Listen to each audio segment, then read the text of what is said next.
Hey youth influencers, it's Lainey. I am going to show you guys how to use the Balancing Facial Toner. It is super simple and gentle on the face. You can use it literally every day throughout the day. This Balancing Facial Toner is awesome. It would be the second step to your skincare routine. So the first step is you cleanse your face with the Vitamin C Facial Cleanser. This works really well in removing makeup. Amazing. Step 2 is the Balancing Toner, Balancing Facial Toner. So you just spray it on your face like this, and voila, you can then apply the third step, which is the serums. So at night, I use the retinol serum, and during the day, in the morning, I use the pure hyaluronic acid serum, which helps hold makeup on your face very well, by the way.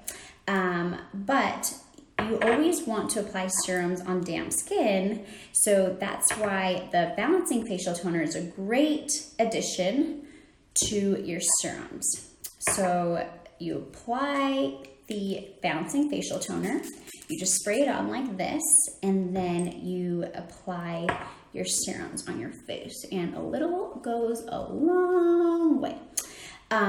So that's if you're using it in your skincare routine. So Balancing Facial Toner, it balances the pH on your skin. So we have different pHs throughout our body. And if our pH is off on our face, we are prone to breakouts, to acne. So it just balances the skin, or it balances the pH. It evens out your skin tone.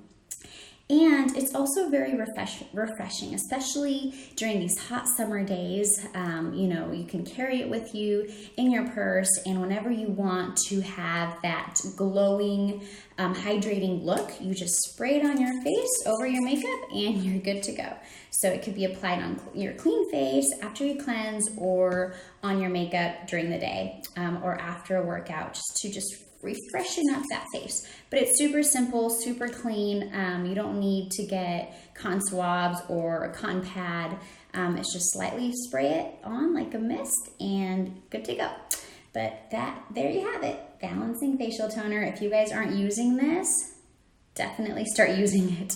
And if it's not added into your skincare routine, what are you waiting for?